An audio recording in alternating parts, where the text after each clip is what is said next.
नमस्कार सभी को। साहित्यिक सचेतना के संस्थापक और सहयोगी मित्रों, आपने साबित किया है कि सकारात्मक संघर्ष में हार कभी नहीं हो सकती। आपकी कड़ी मेहनत और निरंतर संघर्ष ने आपको इस सफलता तक पहुंचाया है। बहुत बहुत बधाइयाँ। आज का मेरा विषय है उदारता। मनुष्य के व्यक्तित्व को आकर्षक बनाने वाली यदि कोई वस्तु है तो वह है उदारता। उदारता प्रेम का परिष्कृत रूप है। प्रेम में कभी कभी आध्यात्मिकता का भाव होता है, परंतु उदारता में संतुष्टि का एहसास होता है। उदारता व सत्कर्म जीवन का मार्ग है। मानव जीवन एक बार है, इसलिए हमें अपने जीवन में दया और सत्य, उदारता व सत्कर्म के मार्ग पर चलना चाहिए।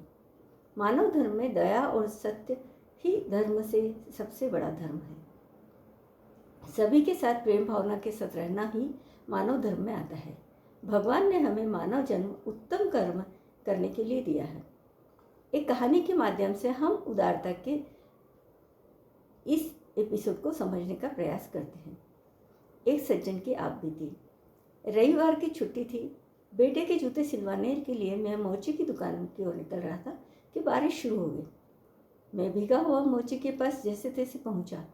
हरदम के जैसे मोल भाव करने के बाद मोची ने जूता ठीक करने के लिए अपने स्टूल पर रखा ही था कि मैंने देखा एक फटेहाल मजदूर सामान से भरी हाथ गाड़ी खींच कर चला जा रहा था। चल के आ रहा था, गली की सड़क पर फिसलता हुआ जा रहा था और उसके एक पैर की चप्पल टूटी हुई थी। मोची ने हाथ का काम छोड़ा और मजदूर के पास जाकर बोला, लाओ मैं तुम्हारी चप्पल ठीक कर दूं। मजदूर बोला, किंतु मेरे पास पैसे नहीं हैं तुम्हें देने के लिए। मोची बोला, कोई बात नहीं, अभी तो मैं तुम्हारी टूटी चप्पल ठीक करके तुम्हारी मदद कर सकता हूँ, पर अगर तुम फिसल गए और तुम्हारा पैर टूट गया तो शायद मैं तुम्हारी कोई मदद नहीं कर सकूँगा। उसने मजदूर की चप्पल मुफ्त में ठीक करने के बाद ही मेरे बेटे की चप्पल ठीक की। मैं शर्म से पानी पानी हुआ जा रहा था।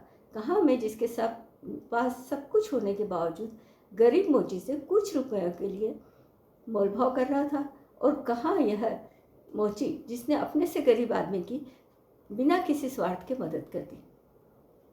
एक इंसान दूसरे के दुख से दुखी होता है, उसे अपने सुख दुख की चिंता नहीं है, दूसरों के सुख दुख की रहती है।